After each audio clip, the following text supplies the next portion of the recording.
It's the Jim Fannon Show. We've come to take your mind. Am I still on?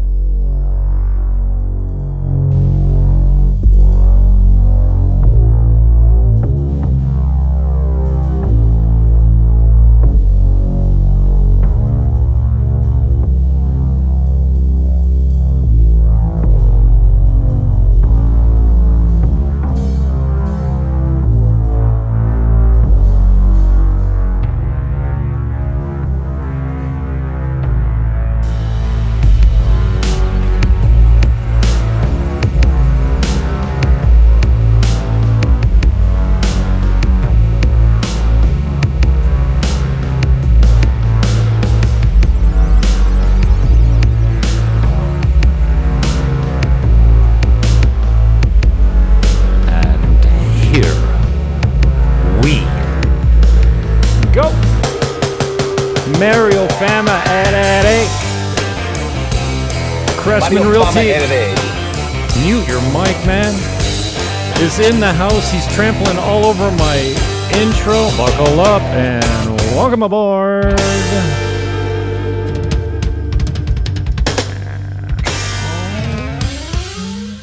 Tell the guest to mute his mic and then he tramples on your intro. Here's the Facebook page, the fake book page. I never say Facebook.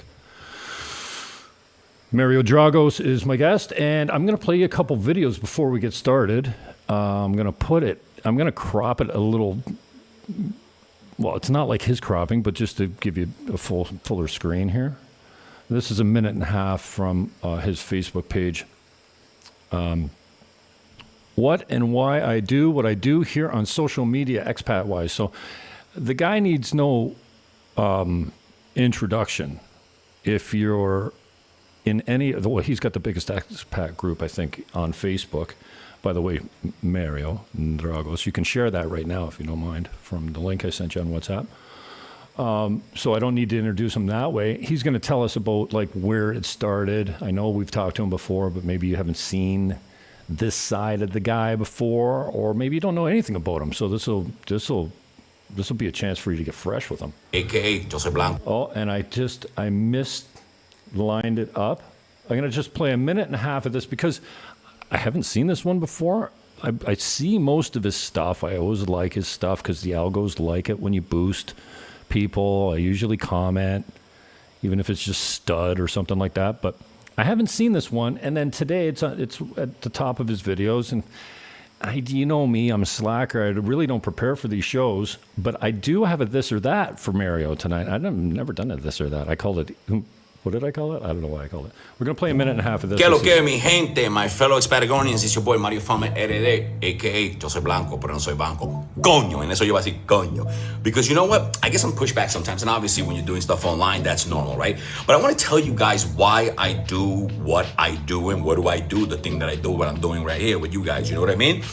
There are a lot of us expats or foreigners, whatever, they're doing videos on social media. You've got the people that are doing all positive stuff, you know? Oh my God, the beer tastes better here, the water's better here, the sun burns me better here, everything's better over here. And that's great, and that's true. There are a lot of positive things about living here. That's why I'm here. I'm a Panamanian resident. I got my EU citizenship. I'm an American citizen. I can pretty much go anywhere on God's green earth if I chose to, baby, but I'm right here making it happen, you know what I'm saying? And then there's those people that are great at reading articles online that don't really know how life works here, but just read articles online, they translate them and they tell you this is going on, but behind the scenes it's a little bit different. Nothing bad, nothing good. You know what I mean? It's just like they're data crunchers and they spit things out to you guys, not from experience, but from data. And that's cool also because cool data is cool. I like to see numbers myself. I follow that stuff too. I like to see the numbers. I like to see the actual fact because I'm just like a meat and potato guy. It's like, yo, this is good. This ain't good. Yeah, you know what I mean? Other people, about 37% of the population of the election, and then 12.5% of the escalation of the contemplation of the lack of concentration. Great. Works for them. Super fabulous. Like it. I follow their stuff as well. I'm here to give people the raw insight into what it is for an expat living in the Dominican Republic. I'm a little different because the way I speak Spanish, the way I move, the way I am. And I've been through hell and back in this country. I've been coming here since 2024. I grew up with Dominicans, Colombians. I got 2 Puerto Rican kids in New York. I grew up with the culture. So it's not something I learned coming here, right? And I've had a business here. I've had businesses. I have a business. I've had more businesses, more offices. I've had a restaurant. I've had a bar in Santiago. I've been through everything, right? So I've been through hell, back, the good, the bad. I see the sunshine really bright that it burns my skin, and I see the fucking aguaceros coming down, and I share all of that with you guys. And I'm very well aware that it's 80-20. Everything in life is 80-20. 80% of the people seem to like my content, what I do. 20% just live there to criticize I'm me. one They of don't the like the way I look. They 80%. don't like me personally. They don't like my message. Cool. That's I just Mario wanna say, Dragos. You can I'm unmute your mic. I was going to roast you while I was playing this video, but and I'm going to save the other one. I'm going to save the other video until later. It'll be a good break for us when there's that awkward silence. Sorry. Mario Dragos is my guest. I'm going to put our video up so you can see his fetch. Here we go over here. Is your muke unmuted? I'm here. All right. Buddy, thanks for taking the time. Look at that big smile. Oh, I put it on speaker view and it's Zoom, so it's just like your teeth are 6 stories high. Hang on, let's get this back.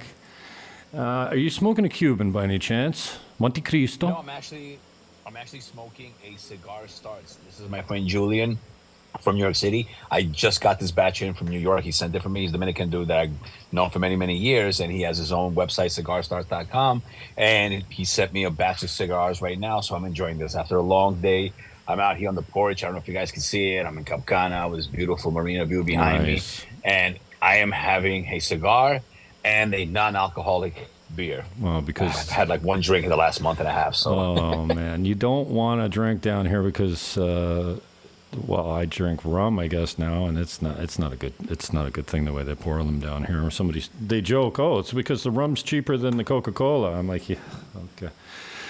good going in, bad going out the next morning. So, anyways, we'll start at the beginning. You got 2 Puerto Rican kids. I was just checking that out. I listened to it the first time, and I missed it. I know we've talked about it before, but give me the whole Mario Fama, AKA. Don't give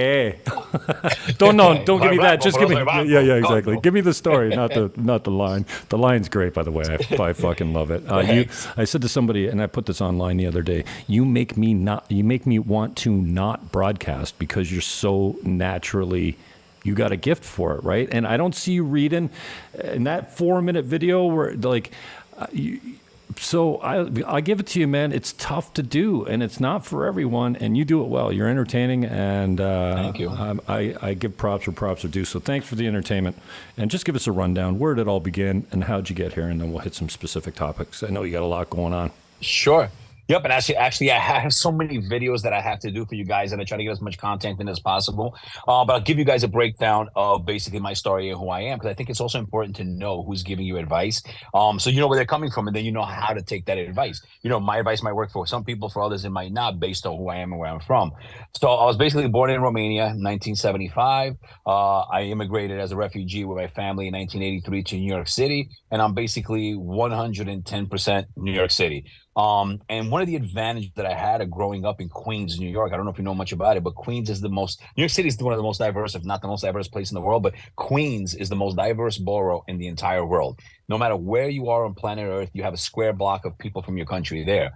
So it gave me a really unique perspective because I grew up with the Dominicans. I grew up in Astoria with the Greeks. Then you had the Central and some South Americans down on 10th Street over there, or whatever the case is. You had the housing project. So you had the whole hip hop culture that I grew up with, you know, with all the people that you might have seen if you're my age and you grew up with hip hop. Those dudes were on 21st Street hanging out in Queensbridge, coming through Ravenswood, Astoria projects. So I got to see all of that. I'm probably one of the only people you might know that was there at like 15 years old watching El General on stage in a club in Forest Hill singing Muévelo, Muévelo, which was like the first, reggaeton song ever. So I've been with reggaeton since the day that it was born, right there when they were doing the club tours. You know, I was in the clubs in the city looking at Shabba Ranks, you know, rockers, like reggae dance hall, if you guys know about that kind of stuff, you know, Super Cat, Shabba Ranks and all that. So I kind of was, you know, Pliers and all the reggae from back in the days. I was there, Buju Bant and all of that stuff. So growing up in New York City, I grew up around tons of cultures. I'm in Astoria with the Greeks, hanging out with Dominicans, and then we're in Richmond Hill with the Guyanese and the Trinidadians. Wave your flag, wave your flag. Get on the big truck, jump on the big truck, and all of that. So I had like so many different cultures mixed in. When I had hair, I'm aerodynamic now, but when I had hair, I used to get my hair cut at the world famous, the Hut barbershop in Jamaica, Queens, by by the Coliseum Mall. So I used to see all the rappers come through there and all that. So I got a lot of different cultures mixed into one. My Puerto Rican kids, my son, because Puerto Ricans used to be really heavy in New York before the Dominicans took over. So I got 2 Puerto Rican kids. My daughter's 20, my son's 30. So like I grew up with like a massive, I met my son's mom. I met her at the Ukrainian hall, even though it's Ukrainians, but it was a reggae night, all like Jamaicans up there and everything. So it was just like, you can imagine the culture, the different cultures that I grew up with, hanging out with the Greeks, the Italians, they got the Polish kids over here, you got the skinheads over there, you got those guys over there. It was a very diverse time in New York. And the reason why I'm able to talk, like I don't do scripts. I don't, I might have an idea, it hits me, and I just go right off of it. And you can tell by the way that I talk that I'm not writing it out. I'm not like, sitting there trying to like, oh, okay, let's get the board up and do this. I went to high school of performing arts, the Fame School. That's where the name Fame comes from. I didn't graduate, but I went there. I went to school with like Omar Epps, Makeem Woodbine, Sarah Paulson that you see in the movies right now. She was my classmate. Macaulay Culkin's brother in the Home Alone movie. He was my classmate. Some of the guys from the movie Juice and stuff. So a lot of people you see on TV, I actually, Omar Epps and Marlon Wayans worked my audition, and then they got me on. They tried to get me on freshman initiation because they were seniors and I was a freshman and we were in the drama department. So I went to that school. Fame, I'm gonna be there forever. So that's where I kind of developed all of that, doing monologues and everything. So it just comes to me. Like I just, I like writing, like, in my mind, I write like scripts and things like that. And then what ended up happening, because I grew up with Dominicans, when I opened up my first real estate office in New York City, I wanted to go on vacation. So they were like, are you single or are you going with a girl? I said, single. They said, Puerto Plata. So Puerto Plata, remember they did my class, Puerto Plata. I sometimes I sometimes like change it down to people so they can understand me. But I went to Puerto Plata and I had a homeboy from the block, and he was living in Santiago, and he was like, yo, I'm gonna pick you up tomorrow. He took me to Santiago in 2004. I don't gotta tell you, it was the Wild Wild West. I was like, oh my God, I do not want to come back to the States. So I started on that long path of trying to figure out. Not the Wild West. It's the Wild West. The song is the Wild Wild West. It's not.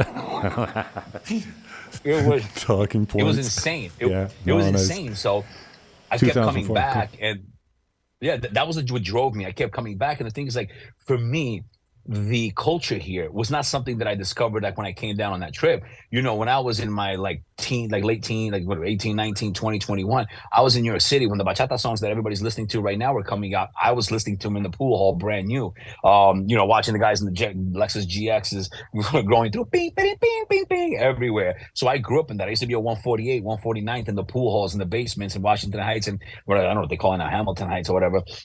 So I was there during that whole entire thing. So when I came to DR, yes, the architecture and obviously, the wildness of it. But as far as like the music, the culture, the food and everything, it was something I was already used to. I used to go to the clubs and see, Los Hermanos Rosario, and I used to see Jos Casarante at the church up in Washington Heights on the Tarima there on Sundays or whatever, or Saturdays when they used to have it. So it was not like a culture shock for that. I grew up with all my boys with Dominican growing up. So I already was like, okay, cool. This is where everybody's from. And I kind of blended into that. And it took me a while to kind of get to this. In 2010, with that same friend of mine, I opened up a bar, and that was my first business experience in the Dominican Republic. I ain't got to tell you how it went. I didn't lose any money, but I gained a lot of experience, but ya tu sabes. So after that, him and I kind of, split ways, and I just started coming back by myself. I traveled to Costa Rica, Puerto Rico by myself, and just kind of like, I started coming here by myself. I went to Santo Domingo by myself for Christmas in 2015, and just kind of hanging out. I didn't have anything to do. I was just walking around meeting people. I'm just outgoing. I don't care. I'll go to a bar. I'll go anywhere. I'll go to a bar club by myself and just talk to people. So that's pretty much what happened. And then I met somebody. I bought 2 apartments. Sorry, I actually bought 2 apartments from Joanne from Remax. It was great in Sosua. I don't know you know her. She's awesome. I collaborate a lot. She's one of the first people I talked to when I got to town down here. And if there's anyone I know I'm getting a professional with, and there's a few of them. There's a bunch of them, actually. There's more than you think because, realtors get a bad rap in any country, but especially this one with no regulation. So she was one of the first people I called when I came to town because I grew up in the Remax system. My mother was manager of the year at Remax Garden City multiple times. Wayne Quirk owned and operated in Niagara region. He had like 5 offices or something. But our St. Catharines office, so just try and tweak our picture here. Our St. Catharines office had 75 agents, man. And that was back in the day when realtors hung around together. They drank together. They went to parties together. They had affairs with each other, tons of them, you know what I mean? And, that died a long time ago, that synergy of that office where everyone hung and got drunk together and partied together and did lunch together and stuff like that. I don't know what happened to that culture, but it went away. Thank God. I don't know. It probably wasn't the healthiest culture, but no, we used to go to like board events and stuff on tour. You had 30 people going on caravan, you call it in the States and stuff like that. And then things change, and down here, it's so easy to say realtors, aren't reliable and don't show up on time. Whether you're talking about a local realtor, like a Dominican realtor, or an expat down here, because there's tons of expats down here practicing real estate. Many of those expats, though, have licenses. Like, I wouldn't be surprised if Joanne is a licensed realtor in another country. I can't remember where, but it seems like all the good ones. She's from Canada, yeah. Is she from Canada? Well, it doesn't surprise me at all. She's Canadian, but from England, I think, originally. Yeah. Boy, she's Canadian. No, straight up professional. And Sophie and her partner, Rob, I think it is, she's in Jersey. I think she holds a license. And a hell of a marketer as well. But I've had nothing but great experiences down here with most of the people. But it's easy to give them a bad name because you don't need a license, right? Anybody can be a realtor, and anybody can pretend to be a lawyer too and take your money and then really screw you over. So I know you've learned a lot of hard lessons down here, and that's already with me 2 years in down here. Like when somebody I got the guy for the car rental, I got all of it because I've been through it all. I've got the electrician, I've got the painter, I've got the contractor, the guy that'll do the plans, the building inspections, and the city hall work and stuff like that. And I know that that's, so powerful and such a powerful resource when people come down here, right? So I know you learned the hard way. You're still learning. I see your videos of the tiles chipped. So. And today, when I have no power in my outlets and everybody's blaming the other guy, one guy's blaming the guy who did the paper on the wall. The other guy saying, no, it was the original guy who had hammer. Which way did they go, George? Tell me. Not away. So there you go, But so that's kind of like so I'll explain about the real estate and the lawyer thing as well.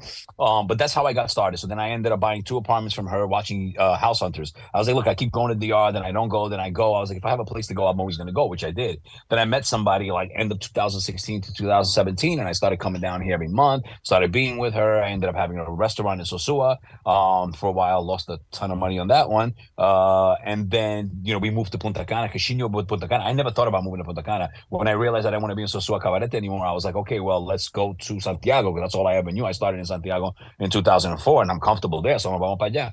And she was like, no, I can't get work there, because she spoke English very well, and she's a realtor in Sosua also. So what do you call it? But we ended up at that time going to Punta Cana, and she showed me the village. She showed me the life in Punta Cana, Playa Blanca and everything. And I was like, oh, okay. Because when I had come here on vacation, like 2011, like twice or something, it was still Monte Culebra. It was like nothing here, So I just thought it was nothing here because people on other sides, and you see this in the expat groups a lot, people that have not been here in 10 years, and they're like, that's Disneyland. There's nothing there. Yeah, maybe 10 years ago, but maybe even 7 years or 5 years ago, but not any longer, right? So I got to learn all of that stuff here. And I fell in love with, because it's beach, but it's a city as beach gets here in the Dominican Republic. So it was the right atmosphere for me, and having the highway, being able to fly into Santo Domingo. I'm a city kid. I live in Santo Domingo on the weekends, I love the city. I love Santiago. I love Santo Domingo.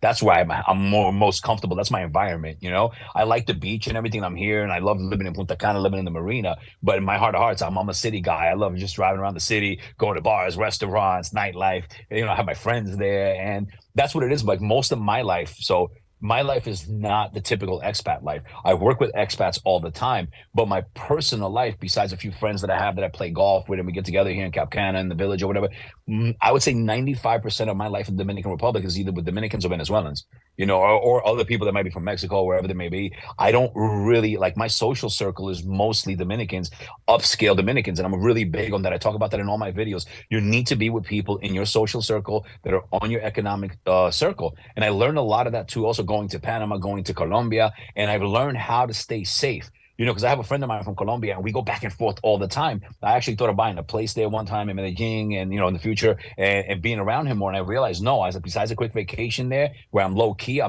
have no business living in Medellin. It's not for me. Colombia is not for me because of the way things are. And, we go back and forth on that. But here, if you know how to stay within that circle because, I was talking to him actually last night, right? Because he jokes around with me. He'll send me like an article of something that happened here in the hood. And he'd be like, look, you guys are doing the same thing. What's really, really important, I feel like in the Dominican Republic, is to understand that if you don't want problems, right? We're not talking about problems with like, people fixing things for you and doing work and paying them for a job and things like that. When we're talking about like, you don't want to get involved in any dangerous problems in this country, it's really very simple.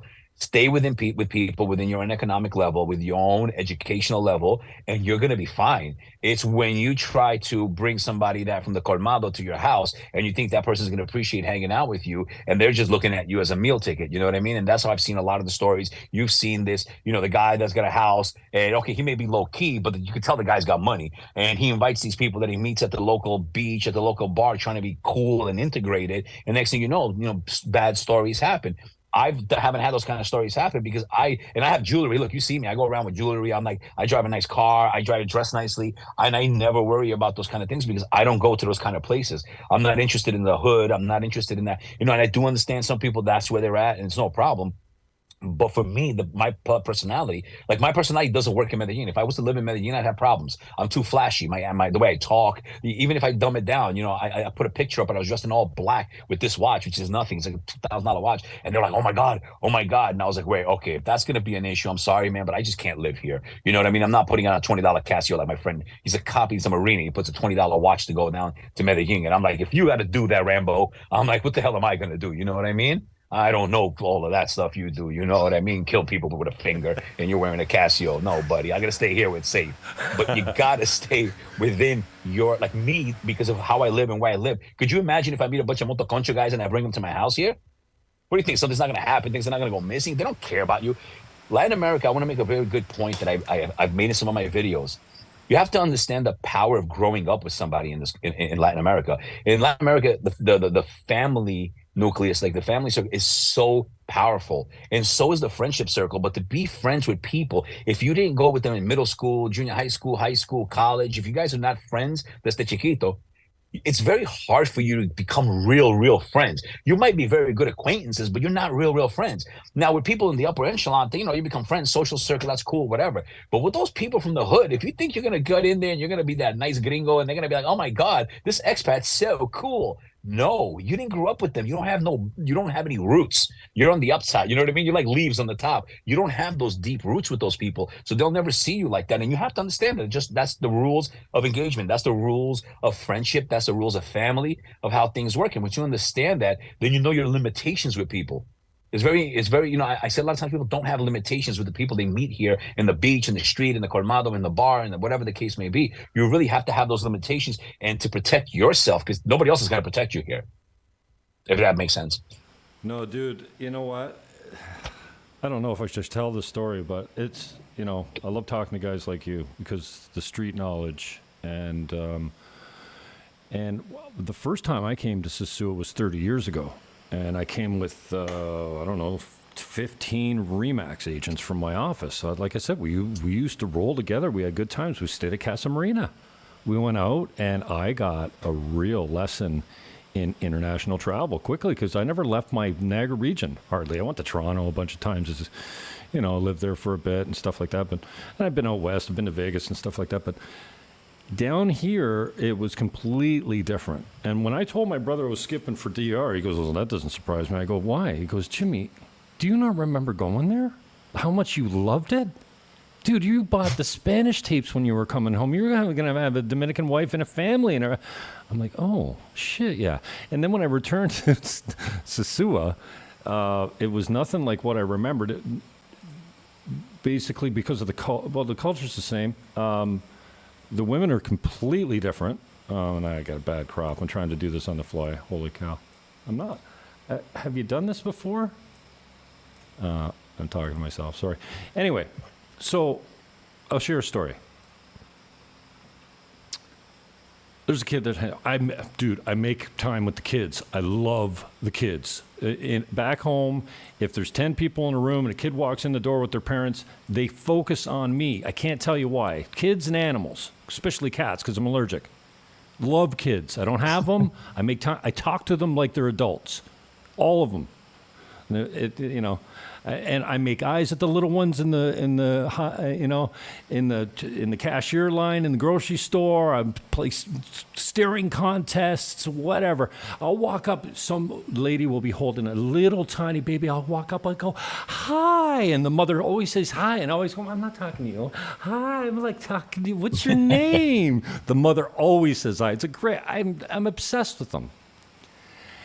So there's a kid out here. I make time with the kids. I'm not going to name them. There's 3 or 4 of them here with their mother, if they're playing with their boys or whatever. I always make time for them. Always, always, always, because I learn something from them every time, right? It doesn't matter what country you're in. The kids are the teachers. Right. So I get it in my mind. I see them, 3 of my boys. They're 10, 11, I would say. They're halfway to being a man almost. You know what I mean? And usually I like the smaller ones, like not too small, like their head falls over. I like them 2 and 3 when they're learning how to walk and talk, and they say stupid things, and you love it, and you're like, oh, don't ever say it properly because that means the end of your childhood. 5 and 6, teeth start coming in all different ways. They're awkward and they're lanky and they're not cute anymore. But, these 10-year-old boys, whatever, I bust them, I shake their hand, I teach them how to shake a hand. But more than shake their hand, when they shake my hand, I make sure, look in my eyes, make sure you're standing. If you're sitting down, get up, squeeze my hand, look in my eye, and shake it. And I'm telling you, this one kid, he comes up to me all the time. You see, Jimmy. You run across it, and he wants to shake my hand. I go, perfect, bro. You got it down. He's so proud that he knows how to shake a hand now, right? So I get in. They're playing right outside my window, right, in the backyard. I get it in my mind. I'm going to go tell the kid, let's go ask your mom if I can take you for pizza. Well, I can't take just one. I'll take you all. We'll go right down here to Susan's. I got a car. Whatever. So we go up. We ask his mom. She looks at me like I got 3 heads, but says yes. I said, I'll be right down here at Susan's. I'll watch him. I got a car, whatever. And then we go to the other kid's place. I give the guy my real estate card. I'm like, hey, go for pizza. We brought him, the kid said, can I take a piece home for my father? I'm like, dude, absolutely. I felt like ordering more pizza at that point, right? So I took, we hammed it up, and, a couple of kids speak pretty good English. The guy that I know the best, he doesn't speak hardly any English at all. So that pizza, 2 pizzas, well, I rolled over a rock too, did what would have been about $4,000 damage in Canada. My buddy's rental car, right? I'm like, bro, I got this, that. He says, settle down, send me a video. 7,500 pesos, $140. I roll over this big rock. It tore the fender, the door panel, the fairing off, mashed up. Good. Inside the wheel well, $140. Anyway, that's cheap. We got 2 pizzas. I didn't smoke. I didn't drink. I drank pop, and that pizza caused me so many problems. Why? Well, because let's just say, there's one of the kids' family members said, what do you want to hang around 10-year-olds for? It's weird. What are you doing? Don't do that. They're not used to, I guess, going out for pizza. Like gringo, no kids. What do you when you think about it in this world? But I thought we were over. I thought that didn't exist. I thought it was the 70s. You said the Wild Wild West, but it's the Wild West. The song is the Wild Wild West. So I always bust everyone every time because an idiom came in, a song became popular, and the Wild West. What we used to say is the Wild West, and I say, oh yeah, it's the Wild West down here. Everyone now says it's the Wild Wild West. Copyright infringement. Mm-hmm. So anyways. From the song, yep. I don't think of it like that, and you got to. You know, you can't, like, whatever. And, you know, I'll find another place. I don't need it to be, you know, taking kids for pizza. I just thought it was a nice gesture. We got 2 big fat pizzas. And this pizza's like, dude, when you come to Sosua, if you don't eat at Susan's and try their pizza, her husband's a Paisan, and she's beautiful, and she's got great staff. And the pizza, it's like thin crust, beautiful, unbelievable. Oof, I'm a pizza guy. The culture, anyways, it's a long story to say. You know, I'm looking to make a difference. I want to give back. I want to, you know, I want to mentor kids. I want to teach them how to shake hands and stand up when a woman enters the room or gets up from the table at the restaurant. Like, you know, be a man. Because so many of them don't have, none of these kids, I don't know about the third kid, but I know 2 of the 3 of them don't. It's because they don't have fathers. They don't. Teach here. They might have grandfathers or whatever. But anyways, there's the lack of mentorship, and I'll find, like I said, I'm not going to let it break me, but you gotta think like differently when it comes to that stuff. But anyways, I love the culture down here. I love the men, especially. What is it about Dominican men when they smile? They're always smiling, and when they smile, the street lights up. It's nuts. And the women, not so much. But I love the Dominican men. They look like they're always happy. And I see guys busting balls on the side of the road. You think they've known each other for 20 years. Turns out there's just strangers hanging out on the corner waiting for a motoculture ride, you know? Well, that's part of, I think, what the culture that people like here. It's a very warm culture. Like, people are like, and I know, like, if you ever see me in person, a lot of that is rubbed off on me, right? Because the people that have actually, like, people that maybe know me but haven't seen me in a while, or people that just see me online, but when they see me in person, they're like, holy shit, because I'm like that. I make jokes everywhere, supermarket, everywhere I go, I talk to everybody. I got, you know, and that's what the culture is like. It's a very, like vacilón, you know, like it's like a very, like a happy-go-lucky. Maybe that's the best way I can put it. It's a very happy-go-lucky culture, and that's what people like about it, you know, because not every island in the Caribbean obviously has the same culture, and you know that, and not every place in Latin America is the same way. Not every Latino it acts, you know, that has the same kind of parties. Like, if you go around through Latin America, like I go to Panama all the time, right? And Panama, I love Panama, but Panamanians are very, very, very, like, conservative in the way they act. You know what I mean? It's very like, okay, sure, sir, thank you, okay, no problem. Even if you go by their colmados, you go by their parties. Like, I go there, I'm in the rooftop, and like 2:00 in the morning, people are going home. I'm like, what? Here, we just be getting started. You know what I mean? So that's what it is. It's the culture of that happy-go-lucky Caribbean culture. It's the staple of the culture here. Cool, man. Tell me. And I think people really do like that. It attracts people. I posted it to your group. Your group is crazy, man. Somebody will post something innocent on the group, and I'm like, oh, just that's blood in the water. They don't know what they just did to themselves, and then everyone comes at them. And they're like, whoa, what just happened here? And then you got the people go, would you guys relax? What's your problem? He just said, like, you know, where can I rent a car? How can you find that to be racist?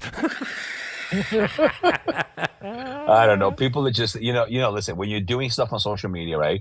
You're going to get, and it's hard. You know, I've had people ask me, they're like, how do you do it? And it is hard. There are days that I just don't do content because it's just too much. You know, I've got to, what do you call it? You know, I've got to, like, regroup mentally for it, because you're getting hit from all angles. Like, you know, the other day I did a video about how here, Banco Santa Cruz, they asked me for a free guy. I said, I go in with your passport. I always recommend going in with your passport everywhere, because they're always asking me for ID. The one day I leave it in my car, they ask me for it, right? So go in with your ID and go in, and they ask me for, what do you call it, for a cedula, for the system or whatever. And I was like, forget it. I was like, I'm not, you know, and they're like, oh, it's 4:00. They didn't want to do it anymore work. So I was like, look, I'll just have my insurance company send it to me. I don't have to go through this. And people were attacking me. No, I've gotten it for many, many years, and I didn't have to do a cedula. And I'm like, you're right. But I'm also right.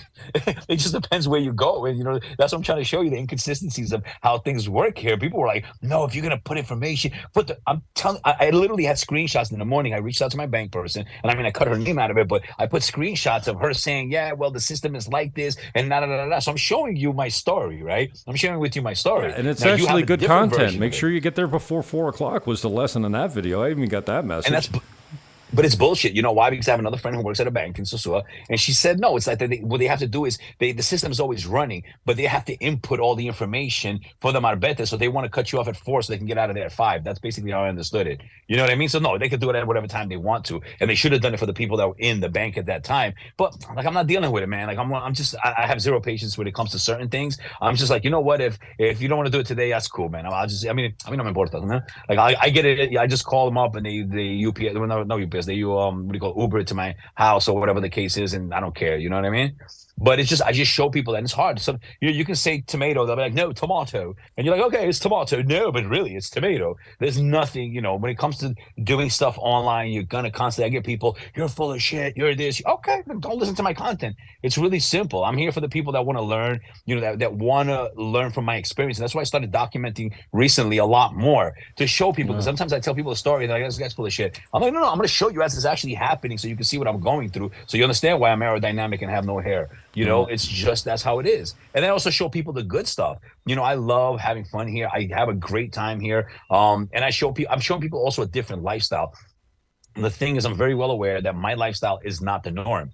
It's like I live in the upscale places. I hang out with upscale Dominicans. Most expats, I mean, you know a lot of expats. Do you know expats that are like in rooftops in Santo Domingo that are hanging out? Like, for me to hang out with a bunch of people that have Tahoes and RoleXes and, they live in towers with doormen and pools and gyms and, I don't know, whatever, restaurants in their buildings and stuff. It's a normal thing. You know what I mean? I know people who have multiple properties here and they have, assets and things like that. Not everybody is the motoconcho guy from the Colmado that's like, hey, my friend, I want to be your friend. Will you give me some help? Not everybody's like that. There are a lot of different people here. And I just happen to be in that circle because I've grown up with Latinos my whole life. So I don't see it as like, I didn't come here to be like looking for Indios, like I say sometimes. Some of these people, like they live in La Loma del Culo, they're like, oh God, everybody, they have this one picture in their mind of the people here. I'm not saying that they're not people like that here, right? In the more poverty-stricken areas, in the campos and stuff like that, of course, you can't deny that. But I live a different life, and I'm trying to showcase the life that I live. And my lights don't go out. I go to really nice restaurants, really upscale places, just like the States, Miami, just like anywhere else. I don't deal with the gripes that people have. My gripes are more business related, like I always say. They're not related to, and we've been doing business with people doing shady stuff or whatever. But my gripes are not like my living situation. I don't have problems with my lights. I don't have problems with my water. I mean, except for like the water pressure in a new building, it's a different thing with the constructora. But I don't like, I live much better here than I did in the States.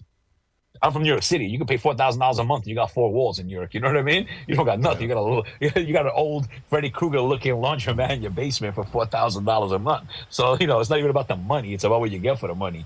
So I try to show that to people, and sometimes people think I'm full of shit because they think that everybody that comes here is like living above a colmado, which I did live above a colmado in Santo Domingo. That was my first apartment, but it's very nice. The owners were very puppy, and they made it really nice and everything. But yeah, I've done it all. You know what I mean? I've lived everywhere. And that's what I try to show people, my life here, my life. And I'm also able to integrate with educated people here. I don't need to lower myself I don't need to find the dumbest person in the barrio so I could feel like I'm just like, I belong. You know what I mean? I'm okay in a social circle where, people have real executive jobs and they're politicians and maybe they're top cops or maybe whatever. They're, significant people in the country, in this country, right? That's the people that, and I can hold my own in that conversation wise. I know a lot about the politics that go on here, business that goes on here. So I have a lot that I can talk about and relate to these people. And I do understand that not everybody could do that. And some people may not feel comfortable going to a restaurant right now. You're in Santiago, Santo Domingo, and you're in a restaurant. And for the next 5 hours, we're hanging out and we're drinking and we're smoking cigars and nobody says a word of English. Mm-hmm. That's not for everybody. And I don't translate things in my head. I talk and I'm just super animated in Spanish and I'm just the same kind of person all the time. So I try to show that to people that there is a difference when you assimilate to that. I'm really big on assimilating wherever you go. Even when I go to Colombia, I change my Spanish a little bit to try to, because they don't understand a lot of the stuff that I say from here. They just like, oh, what the hell is he talking about? And different words mean different things. So I always try to assimilate to where I'm going out of respect. That's how you show respect. You don't say, I'm respecting. I don't have to say it. I show it in the way that I act with the people, the way I interact with the people, the way, just even the culture. I mean, if anybody knows me, give me a bottle of rum and a typical party and I'm lit till tomorrow. You know what I mean? And it's not because I just learned about that now. I've been doing that since I was 15 years old. So for me, that's just like any given Friday. You know what I mean? So that's what I try to show people. I try to show them a different way of when you really assimilate. And it's not assimilating because you want somebody to call you leader, jefe, mi amigo, and all of that kind of stuff. No, that's not, for me, that's not what I'm there. It's you assimilate because you have things in common with the biz. Like I have businessmen friends here, and when we talk about business and we talk about the economy, we talk about politics, and we talk about these things, you know, the good, the bad, and the ugly. We're on that same educational field and that same field of like knowledge regarding what's going on and what's moving in this country. And that's not for everybody. But if you assimilate and you work at that, you can be anywhere. Anybody can do that anywhere, whether it's here, Colombia, Panama, Venezuela, no sé, Mexico. You know. You got a good mix going on, that's for sure. Tell us about the podcast. Can you talk about it? Yeah. So basically right now, if you guys noticed, I'm going a lot harder with just, you know, promoting my brand and who I am to get the message out, to more people. But I got the Mario Fama edited website. I haven't pushed it a lot because I'm doing some really cool stuff, and you guys will see it over the next month. It is time consuming, but I'm doing some really cool stuff to help everybody. Whether you like me or not, you're gonna like the website and you're gonna like what it has to offer. So I'm doing that. I'm gonna launch the Mario Fama podcast. I also have a real estate, since obviously I'm in real estate. But if you notice it, I'm in real estate. I give opinions regarding real estate, but you never really see me pushing my product to people. I'm not like that. You want to do business with me, great. If you don't, work with somebody else. All I ask is work with somebody that's professional. You know, work with somebody who's real. Because that's the number one issue here. People pick the guy who's gonna got the hookup, man. I got the hookup, papa. And that hookup is never really the hookup. You know what I mean? Deal with professionals or whatever, you know, with professional people. That's my advice when it comes to that. I don't push it. But I'm gonna also be doing like I want to do a comedy show, like a skit. It's going to be called Broker Heaven. It's actually, it was a school in New York City. My late great mentor, Greg Young, had a school called Broker Heaven that brokers would send their agents to, and we as managers would go there for also every 2 weeks. We would go there and get mentorship and everything. So this is going to be like skits, you know, it's going to be just like, you know, something focusing on all the funny things in real estate and the Dominican spin to it of what we deal with as brokers here in the Dominican Republic. So I've got a bunch of cool ideas in my head. I mean, I want to write shows. I really like stuff like that. I have it all in my head. People are like, how do you come up with this? It's right here all the time, you know? Have you seen and Broke Agent? Have you seen Broke Agent? Yeah. I watch all that stuff. BAM Media has become a little bit of a force, and his media company is doing a hot sheet every day where they talk about the national situation, and he's got a good crew, and he's a brilliant dude. Like, his marketing was off the charts. I've got Broke Agent shirts. I wear them all the time. One of my girlfriends says, Jimmy, don't wear that shirt. I'm like, why? It's my favorite shirt, dude. It says Broke Agent. It's got his brand on it. And I'm like, well, if I stepped out of like a Countach, are you going to tell me not to wear that shirt? Like, it's all about. Well, if they don't know what it is, it sounds like you're a broke agent. Yeah. But it's cool. Brand. I mean, listen, I want to do some funny stuff here. Real estate is here to stay, right? And it's growing in the Dominican Republic. Okay. So whether people like it or not or whatever, the one thing I and all professional brokers want is licensing. And I stick to what I say all the time. Licensing does not make a good, great, bad, whatever agent. You're good, great, bad, whatever, because of who you are and the effort you put into the business. But what it does, it creates a barrier, and sometimes it's financial. It's time and financial. Time if you have to do a course, and or financial if you have to pay. I think that anybody who wants to be a real estate agent should pay $1,000 for their real estate license, and a broker should have to pay $3,000, $4,000, $5,000 to get a license to kind of weed out all the crap that we have here. I'm all for it, you know. There is an association of brokers here. It's very complicated. They don't let you in unless you have like a permanent residency or whatever, which would exclude so many agents and so many business owners here, which doesn't make sense. And even within the association, I've spoken to them. Some of them don't even know that they have that rule. So, ya tú sabes, organization-wise, there's a lot of work that needs to be done. But I would like that to come in just to protect the people from the crazy agents. I mean, I know people that put up there, I've been in real estate for 7 years, 10 years, but you're like 22. 21. How did you work? What were you sitting there playing, video games, eating Cheerios and selling apartments? Come on, Johnny. You know what I mean? So it's just that it lets anybody do and say anything without any recourse here. The only laws are the laws that are like regular standard civil laws, and those are like, ya tú sabes. So what do you call it? I'm all for it. I'm all for it when it comes to doing that, to really, but real estate here to stay. So what I want to do is I want to do some cool shows to make fun of, what we do, bring it to light and just kind of joke around and, when it comes to that. But also I want to help people. I just share my stories, and I want people just to see what I go through. Because I also, like I said, I have a different life here. I'm involved, so many different things. I could be in Corrales one day, then I'm in Capcana at night, then I'm in Santo Domingo, and, Piantini or Bella Vista the next day. Then you'll see me in Santiago, in Villa Orga or whatever. I go all over the place. So because of all the people that I'm involved with my lifestyle, I try to show people a little bit of that so they can see what it's like, Because even Santo Domingo, I show that lifestyle. Some people are like, I just thought Santo Domingo was just traffic and everything was ugly and bad. No, there's a lot of great stuff there. But if it's not, you got to speak Spanish and you got to be really integrated to see those things. Otherwise, you're going to constantly be on the outside. It's like if I went to China right now and I speak Chinese, I wouldn't know anything that's going on there. Yeah, I hear you, bro. Well, you sell it really well, like the South Coast, right? Like I'm a small town guy. I'm a country boy. I prefer to be on 5 acres at the top of the hill with goats and chickens and whatever. You know what I mean? Like that's my thing. I function very well in the big cities because I've done those circuits. And when you're talking about the dinners, well, apart from 5 hours of no English, I don't do that very much. Yeah. But here, because I came here first and I don't get out that much. I mean, I've been lost during this and that end and not much. And yeah, it's a great spot. I got another Remax friend of mine that's down there and she does pretty well. And the beaches are great and it's packed with motos. Holy mackerel, it's Moto City. But the big city, as soon as high season's over, I'm coming down. I'm going to check it out and heard so much about it. And everyone goes there. I mean, all my friends, when they go for a vacation, are going to your coast, not my coast. But I like my Sisu. I like my small town thing. But and it's been 2 years, so I need to get out. But you sell it really well. And, I appreciate the information, even if it's, go to the bank before 4 o'clock because they don't want to input till 5. I get it. I'll be there at noon. Thank you. I'm grateful for it. So, and I think the broker heaven's genius. That's right up the broke agent alley, and you could run that into whatever you wanted. So good on you, brother. I'm glad to get touched up with you, and all the links are in the show description. And one more thing. So one more thing that I'm doing that I want to share with everybody. Let's just watch one more really important thing. Hang on 1 second. Let's watch you do the what's it called? The dirty word Spanish. Yeah, let's play this on the way out, and then you can hit whatever you want. You can take as long as you want, but this seems like a good time to take a little break. Here we go. This is cue it up.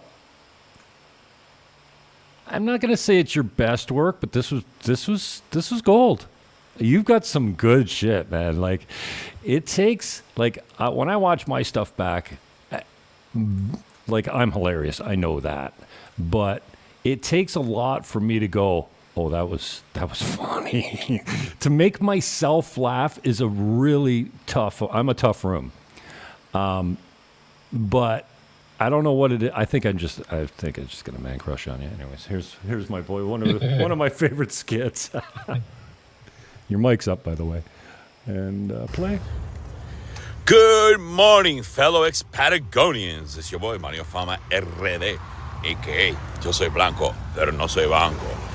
And today we're going to do an episode of Spanish for Gringos. Now, today's word of the day is going to be a naughty, naughty, bad word. Just like in life, things are good, things are bad. So I've been giving you guys good words, but I got to give you guys a naughty, naughty word. And this naughty word is one of my favorite words. It's a word that I hold very dear to my heart. It's very special, very special. Love it as much as I love pizza, which is saying a lot. And the key to saying this word is saying it with passion, with fire in your heart. You got to mean it. If not, just use a different word. What's this word, Mario? Well, this word is coño. Now, one of the most common, mispronunciations of the word coño is coño. People break it down into 2 syllables. Oh, coño, and they try to curse it out. Oh, what happened there, coño? No, it's one word, coño. You gotta feel it. You see that, coño? Like you just gave a guy a deposit for some drapes for your house, and 3 months later he still hasn't delivered, and now he barely answers your call. Coño! A motorcyclist hit the back of your car and realized you're a gringo, and now threw himself on the floor in an Oscar-worthy performance and wants money. Coño! Coñazo. Also is coñazo. Now people ask me, what does that mean, Mario? Well, if you look it up online, it says a biological female's reproductive part down there. But I never thought of it like that. And some words I just don't even try to translate to English. I mean, we're always trying to translate. Why? There's some words that I just feel have their own special, je ne sais quoi, you know, in their native language. Coño is kind of like, for me, like mother flower, shite, and fudge all rolled into one. Somebody pisses me off, like the way they drive, they cut me off, coño, coñazo. And then you add some other fun curse words behind that. But you got to say it from your heart. You got to say it like you really mean it. Otherwise, don't use that word. Use a different word. You know what I mean? And you got to say coño. It's like a sharp. It's like a sniper. You know, like think of it like a samurai putting out his sword really quickly and cutting somebody in half. Tiger bazooka ge coño. I say coño. You got to come out like that. You got to feel that shit. And people that know me know that's my favorite word. That's one of my favorite words. I say it probably about 467 times an hour because people stress me out. People Dude, you did a music bed underneath this thing? And they stress you out in life, don't Oh, they? you did. You they muted do it. that. So Okay. that's when you get to use the most wonderfulest word in the world to describe shit, how you feel at that moment. Coño, coñazo. Don't forget about coñazo. Don't forget about it. You forgot about it when I asked you today. What do you say after coño? What? It's not coño. No. There's no coño. The mouth Coñazo. pronunciation that teaches you how to say words in different languages. I actually, instead of just hearing a word, a lot of times how I learn the language is the lips. I look at the lips and I look at where the sound's coming from. You've heard me say that in a lot of different videos. So you see the difference. Look, coño, coño. That's how you're going to get that magical sound for one of the bestest words in the whole wide world. Bye. Bye. What a geek. You know what? I put you, you can't really see, you can tell you're smiling, but I put your your Zoom picture up in the screen. You can't see what's broadcasting, but your teeth are lighting up the screen the whole time. You're just so happy with your performance there, man. Happy with the dentist. He's on the website, by the way, guys. If you go to I heard about your I have his information right there. How much did that grill cost you? $18,000, but I did every single tooth in my entire mouth. I did veneers. I did like 4, 5, 6, 7, 8 crowns. I did an implant. I really did my whole entire mouth because I was do-over. I did work with it 20 years ago. This is genius broadcasting right here. I just paused it on your still of that grill. 18 G's. You got the best of the best. Tell me about it. How, what's involved? So basically, my dentist, is super great. He's in Santiago. He does all the Arturo Fuente guys. He does all these big people, famous people. And he has the lab on site. So what I've learned is if you go to a dentist that doesn't have the lab on site, they got to send stuff out and go back. You're going to be there forever. You're going to learn how to cry. So what you want to do is you want to make sure they have the lab there. And he literally within 2-3 days or whatever, depending on the scale of your work, I had a full mouth to do. Right. I started that same day in the chair. I put a deposit right there. He gave me the call. I said, let's do it. And let's say it was like a Friday or Thursday or Friday or something like that. And I'm trying to remember how it was. But by Monday, I had the general stuff done. And then obviously you have to do tweaks and things like that. Yeah, super. Because they make them right in the lab right there. They make Don't you have to do everything. it in stages? Don't you have to get the implants in and let it heal? The implant's different. The implant, I had to do a pole and I had to wait. But that was in the back. The rest of everything, no, veneers were going up right there. Oh, Everything was you just don't do... Oh, okay, 18,000. So what do they do? What's the thing? They put 4 poles at the back and everything else sticks to it? No, every tooth is individual. Yeah. Okay. So, yeah. So no, just the pole was just for the one implant. Well, how many that I needed implants here. you got? 1. Oh. Yeah, in the back, I lost it I had a bad, in New York City, they gave me a bad root canal, and during COVID being stuck in my house, hang on. it kind of fell to apart. Put an yeah, he did a really bad job. Okay. Well, I guess I don't So understand. I had to, it. Yeah. Okay. But I did everything. All of this is veneers. Then all of this is crowns, tons of crowns. I hated the dentist growing up. And I'm still fearful of needles. I hate needles. I'm terrified of needles. I literally cry. Like I have tears coming down my eyes a lot of times when I go to the doctor. But I had to do it, and he was great about it. Super fast, painless. No, even the implant was painless, which I'm like, oh snap, because I'm sitting there, I'm like, come on, dog, it's gonna hurt, man, come on, you lying to me, it's gonna hurt. And he did it, and he's great. He's just, it's just a life changer because I suffer from bruxism, I think it's called. So my teeth were just like worn down. You can see some of my pictures on social media. I left obviously all my old pictures. I've had pictures for the last 10, since Facebook has been up. I have pictures, and in my Instagram also. and it's just changed the entire how I look, how people see me. I recommend it, and I'm grateful that I ran into him, through people that I knew in Santiago. They sent me to him. I said, I want the best. And I went to the best. He gave me the quote, and right there we started working on it. And for me, it was easy because they didn't really have to shave down my teeth or anything, because the bruxism ruined them so badly that he was like, okay, we're just gonna pass the thing on so it has grip, and that's it. Flop. And they do it. They make them right there. If they have to change the tooth, they'll be like, oh, come back in the afternoon, and the tooth is whatever done or whatever, the veneer or the crown and everything. And they do it all computerized, digital, all this Hashitashi 5000 stuff, and it was just great. So I was super, super happy with that. And that's that's just a life changer. And I really did not like my teeth before. Mm-hmm. And people on social media were nice enough to point that out. Like bullies. Tell me, how do you handle, you talked about the regrouping. I've been a broadcaster for a long time. I did a radio show, loved it. Oh, there's nothing like a newsroom and a radio station, man. Like, I just grooved in that place like crazy. It lasted about a year and a half or something like that. And they fired me over my best bit. And, political interviews, always a hard take. And I'm a lefty. I came from liberalism. I ran 10 times as a Green Party candidate. No, 8 times. And I ran for none of the above last time, my buddy's party. And I've run at every level. I ran for mayor to keep the mayor, one of the guys that was running, out. And the guy, my guy that was on city council that I wanted to win, lost. And it broke my heart. I haven't had a broken heart over an election because my first election was 93. I got 295 votes. I was the embarrassment of my family as a Green Party guy. And I came right. I came all the way to the right, or the center, really. But that's extremist right now. And, I've been doing this a long time. There's nothing in my closets. I do everything publicly. Pretty much. Everyone knows all my garbage. You know what I mean? Because I've done it, a lot of it out here. So I hear you talking about the regrouping, and, you're talking to a liar when they tell you, oh, I don't care what people think. Unless you're a psychopath, you care what people think. You care when people are kind to you, and when they're not so kind, you care. And when they say the shit that they say, like, I was making fun of one of the first things I said, I'm like, dude, what's up with the pit bull comment? I'm sure you've heard that many times, right? How do you, I know it takes the stuff. I've been on the front page for 3 weeks in a row because I said bad words about a politician. Like, I've been there. I know it's tough.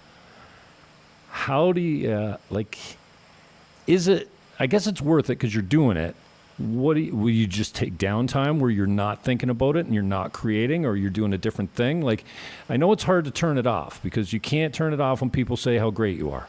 I'm one of those guys, and everyone I talk to loves you. And I run with a crew that appreciates your humor, and the people that don't, I don't get with them very often. You know what I mean? They're not my type. Hello. So anyway, how do you handle the criticism? Because dude, it's relentless. Every video you put up, you've got, and I know you know where it's coming from or whatever, but tell me about the effect on it. How do you handle it? And what do? Just shut down? Go dark? For a day, I never, I guess I'm pretty strong in that point. It does. How can I put it? It's not that you don't care, right? It's really weird. It's like I don't know what they call it, a conundrum. I don't know what I don't care, but I do care, right? Because nobody wants, people. And sometimes, like when I put up the thing about the bank, and people are like, "You're lying." I'm not fucking lying. I'm telling you what happened. I have the text messages to show you, right? It's like common sense. Hello, and it does get to you. But I also, what I do is I'll shut down maybe for a day. Because I can't do these videos and I can't do what I'm doing right now if I don't feel creative. Like if I don't feel creative, look, I'll just take a day off, and then when I'm feeling better tomorrow, I'll do whatever, and then just something will happen, and I'll just go back. It's almost like a chain on a bike. It just gets caught back on, and I'm rolling with it, right? But it does happen, and it's just, I remember I was talking to, my friend Joanne, and, from your side of the town, and she said to me, she said, how do you do it? How do you do it? And I realized, I was like, you know what? If I'm going to do videos, if I'm going to be out there talking to people and doing that stuff, it's just part of the game, man. Like everybody gets it. I'm not unique. Anybody who's online, anybody who's doing stuff gets criticized, right? We're human beings. We criticize other people. We're very critical, and of ourselves sometimes, a lot of times, and of others as well. And sometimes we project our insecurities onto others, right? That's a very common thing. Yeah, it's one thing to know where it's coming from, for sure. Yeah, you know, if somebody you love is carving you, well, then it's just someone you love carving you. But I mean, you don't get that type of hate from people that really care that you're doing well and that you're going to be okay. So it always where it comes from, but that's the thing. It's where it comes from seems like the circle gets wider and wider. It's like, no, don't talk about my teeth. Oh, you're mean. That hurts. Yeah. And it's 80-20. Look, you know what I say to myself? I'm going to tell you what I say to myself. I say to say to myself, Mario, you know this shit is 80-20. You know, like 80-20 is a universal law in everything in life. What you want to do is be on the up on the 80, down on the 20, right? If you're down on the 80 and up on the 20, then you got to do a lot of retweaking in your life, whatever you're doing, business, anything, right? But if you're 80-20, you gotta, it's like, all right, you gotta get the shit, man. The shit's got to come with it, right? So like, if you're in a sunny place like Punta Cana here, I know 20% of the time it's gonna rain. So I got to be prepared for that. Does it make you sad that it's raining? Oh my God, I'm depressed. It feels like Seattle, but it's going to happen. So you can't that's me, what I do. I know it's coming. When it hits me, I'm like, all right, I'm in the shit right now. Somebody just says something that pissed me off or whatever the case may be. And I am very defensive because the thing is this, what drives me to do this, right? You know what it is? It's PTSD. I have PTSD. I mean, people don't realize, moving to a different country where you don't speak the language fully. I mean, I keep learning the language also with you guys. I don't speak perfectly. Obviously, I make a lot of grammatical mistakes. I'm in that last stage of learning, but it's hard, man. And I look like a Russian hitman, so I can't even blend in. Some dudes from the States or Canada or wherever, they might look like pass for some kind of they might pass for Venezuela, they might pass for Mexico, they might pass for whatever. I pass for my name is Stoli. I am Uncle Stoli, Tovarish Stoli. That's what I look like. I can't knock that anywhere I go. And, I've had that happen too. Like when I was in Colombia and my boy was like, yo, you stand out on everything, bro. I'm like, but the way I dress, the way I act, the way I talk is one way, but because the way I look, I stand out, right? So that's what it is. And I got PTSD from all the drama, all the people, I've gone through having to sue 100 people trying to get me for money or whatever the case is. You build up a thick skin when it comes to that. And that's the way I am. I'm like, oh, yeah, I don't fuck you. I mean, no me importa. Like, yo, fuck it, man. I don't do shit wrong. I do what I got to do. I do the best that I can. And I'm here to do whatever. And if people are going to say shit, that's part of the 20%. I got to deal with it. Because I've been through so much PTSD. And, when you're involved in as many things as I am, living abroad, then you travel to other countries, you're in the shit all the time. It's like being on the front lines all the time. And you just got to toughen up. You got to toughen up or don't do it, right? Like I either got to, hey guys, it's been great. My shit is off and that's it. Or keep pushing through. You got to keep pushing through. And, I'm the same person. Like if you meet me and you talk to people that know me, they're like, dude, there's no difference between you online and in person. Like I talk to people. My best friends are all like that. And that's something you get with me too. I talk to the kids the same way I talk to the adults pretty much. You know what I mean? Just, yeah. Yeah, no, but it doesn't matter if I'm in the heart of DR. It Yeah. doesn't matter if I'm around expats, I'm around my family and my friends. Mhm. I'm in the heart of DR, disagreeing with some mechanic somewhere or whatever. I'm the same person, whether I'm up or down. I'm the same person. I talk to people the same way. I mean, no me importa nada. Like I just, and it's not because I'm like anything big. I'm so traumatized from everything. That's do your best, bro. The way I see it from people, I'm like, do your best, man. I've already seen everything. And if you're gonna show me something new, fuck it, whatever, But I just really I'm just like, yo, I'm just doing me, man. You know what I mean? And that's it. That's all I could do. Nice. What'd you want to hit on the way out before we played your video? Oh, so I want to talk about one cool project that I have going on right now, which is a law firm. I'm going to be the spokesperson for the law firm. My attorney, my longtime friend and attorney and personal attorney and company attorney, and the person who listens to me every time I'm like screaming at the sky. I don't scream to God. I scream to Jesus. Jesus Martinez. That's my attorney. I'm not even kidding. That's his name. So we're starting the law firm of Martinez and Cressman. So Cressman is my alias name. I use Mario Cressman because I own Crest Group, the Cressman Group, the Crest, everything Crest. And people, my last name is ethnic, is Popovici, and nobody remembers. Like, yo, dude, you're the Cressman guy. So I've been the Cressman guy for so many years that it's just kind of like became my name. You know what I mean? So, and I like the name. I created that name. Just for a business that I never like putting my name on stuff. I'm not one of those people. I need to see my first name or my last name on a business so I know I made it in America. I don't care about that kind of stuff. But so I kind of that's who that's who it is. It's like that's my Iron Man. What do you call it? Persona. And we're starting a law firm, and the focus on law firm is obviously we're working with everybody, but it is to protect expats. It is to help expats. Now, do we do real estate sales and things like that? Of course. But we also help people with everyday problems. And I have a lot of great things that I have coming with the law firm, hopefully in the next year, because it's something I've had on my mind for a very long time. And it just happened at the right time that my attorney and I were both ready to launch this project, because I see things that, obviously bother me, because I'm super pro expat. Even though not all expats are nice, but no, not everybody's good and not everybody's bad, right? So I hate to see expats get taken advantage of. I see this in Colombia. I see this everywhere, right? We come in, we pump money, we work, we invest all of our hard-earned savings from another country. We do all these things, and we have no representation. Now, let me explain, because I'm from the other side of the coin, where not everybody here is from. You come to New York City, if you're Asian, if you're Dominican, if you're from Burma, if you're from, I don't know, Germany, whatever, right? Wherever you're from, you've got a council person, you got a police officer, you've got an attorney, you've got a doctor, right? You've got people that were born in your country where you're from. We don't have that in Latin America. I see that, and I go to different Latin American countries. Show me Latin American countries where you can go and you see expat lawyers, police officers, judges, politicians, or everything. It doesn't exist. So we come in, and I find in general, expats to be very respectful of their host country. You don't see gang-ridden, bullet-ridden, drug-filled, barrios of expats anywhere that you go, right? So we come in and we invest money, we invest billions of dollars. Where people complain that the prices go up of everything when we touch down and we make everything more expensive and more exclusive or whatever, and we don't have really any help. And I've gone through with that. And there was a story that I saw in one of the expats groups the other day. In Puerto Plata, in the Rotonda right there, right in front of Jumbo, guy gets pulled over because one of his lights is out. It happened to me in cruising the Puente Flotante years back in my Ford Escape, where one of my lights was out. I had a problem with the electrical from when they did it in Puerto Plata, and we just go off and I wouldn't know, right? And the guys, they threatened to take his car if they didn't give him money. They're like, we're going to impound your car. Now, I know the law now, and I know you can't do that. You know what I mean? You can give me a ticket for that, but you can't. If I have my license and my papers, you cannot take my car. It's legally, you're not allowed to do that, but they count on people not knowing that. And the person was like, oh, I just gave him some money. And I did the same thing once. I got a ticket. And they're like, oh, we'll let you go because I know how to talk my way out of it. But I see so many expats, and they don't have any help. You have an issue that you need to resolve with a landlord, with anything, right? Let's forget about the big money stuff in real estate.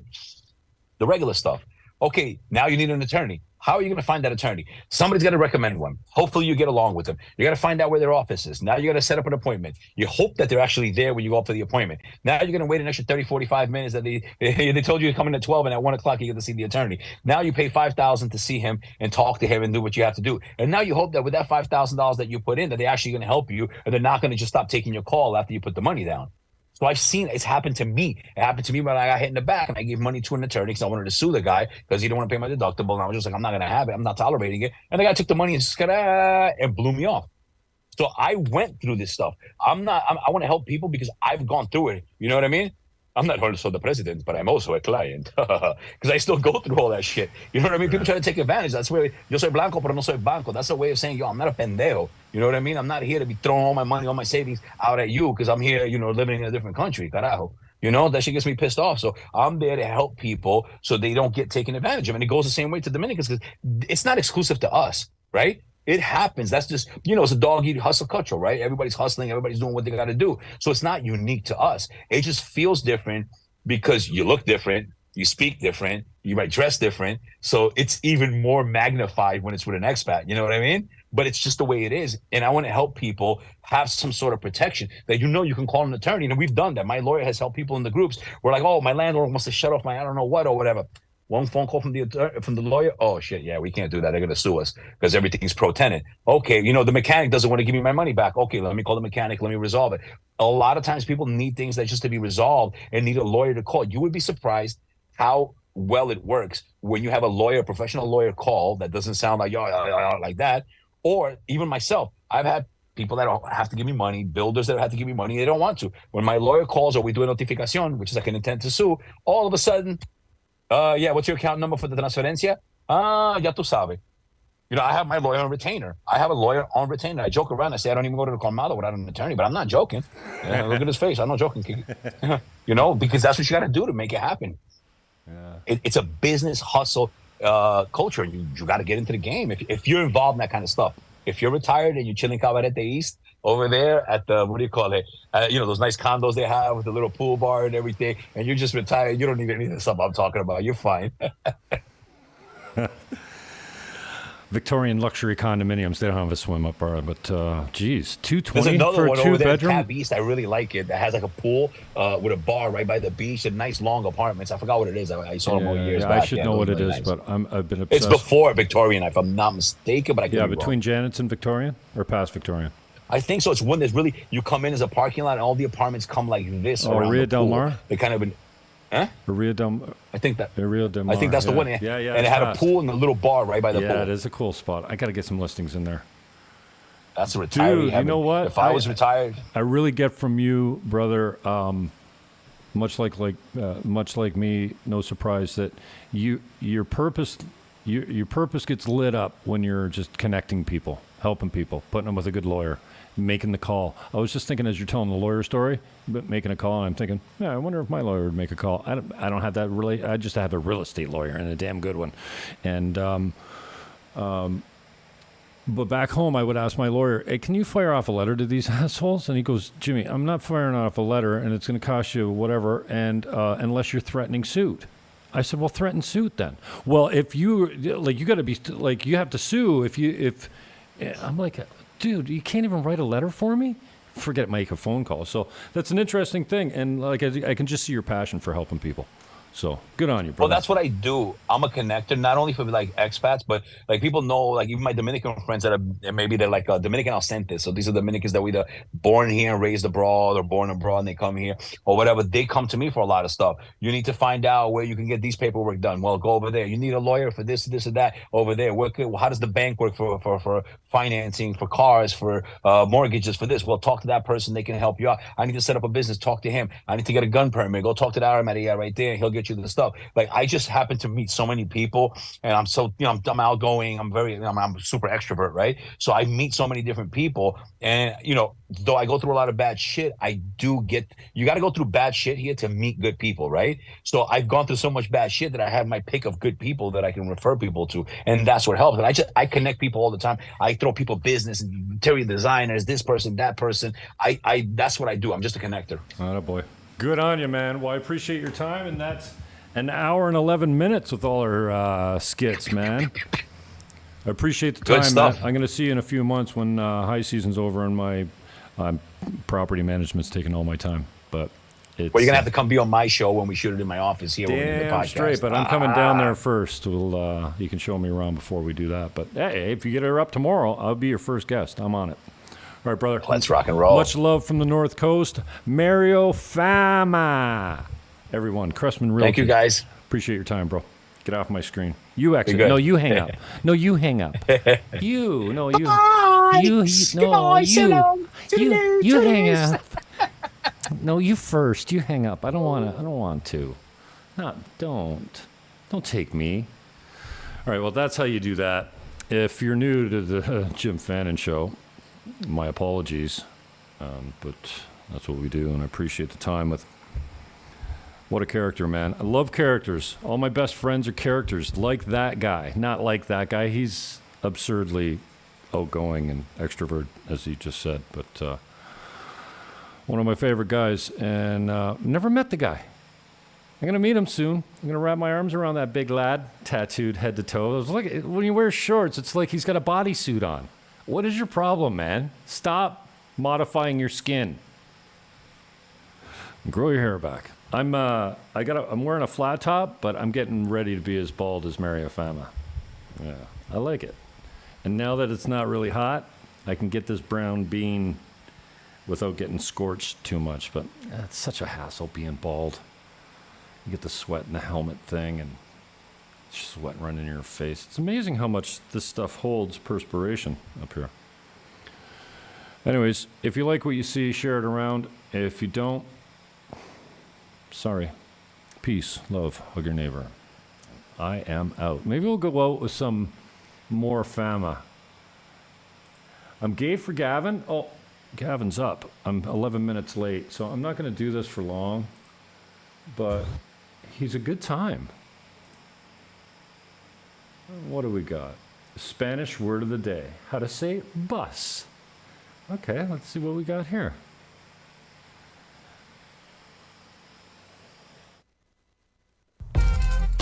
Hello out there, fellow ex-Patagonians. Okay, wait. So this dude, he's taking this shit seriously. He's putting musical beds down on all his stuff. He's got a watermark and he's got captions. This guy is not screwing around. I don't put effort into my shorts. You see my shorts on Dominican Republic channel on YouTube? And they're 9 seconds of not me. It's your boy, Mario Fama, RD, a.k.a. No soy blanco, pero no soy banco. And today's Spanish word for gringos is guagua, una guaguita. Now, I hear a lot of people say guagua, guagua, wawa, wawa, or whatever. The correct word to say is guagua. It's a little bit fast, it kind of all blends in together. It's not a guagua, una guagua. And a lot of times, like the rutas, like here we have in Punta Cana, Ruta Verón. They're like the smaller buses, maybe like 12, 15 people or whatever, 20 people here. We call those like guaguitas. Una guaguita is small, una guagua is big. The story behind that is there used to be the WAWA transportation company here in the Dominican Republic, and I think maybe other countries in Latin America as well. So it was Wawa Transportation Company. That's where the word guagua comes from. But here it's written G-U-A, G-U-A, una guagua, guaguita. So you have to work on pronouncing that word as a whole. Voy a coger una guagua. Esa es una guaguita, not guagua, because that just sounds like how gringos say it, right? Guagua, una guaguita, una guagua, guagua. Guagua. It's almost like G-U-A, but fast. It's almost like wawa, but guagua, because you don't want to say wawa. You want to say guagua, una guaguita, una guagua. Voy a coger la guagua para Santo Domingo. Una guaguita para Santo Domingo. Bávaro Express es una guagua. Ruta Verón es una guaguita. And that's a Spanish for gringos today. See, now I got something out of that video.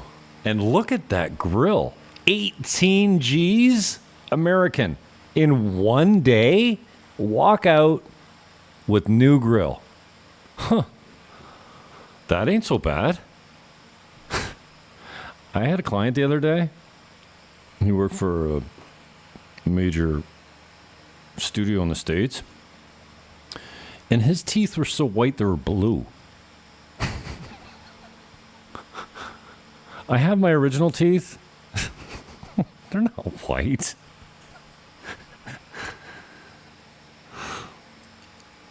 But I need dental work. And I learned something. Guagua. Guagua? Guagua. Because I say guagua. Like a chooch. All right. Thank you to Mario Fama. Yo soy blanco, pero no soy banco.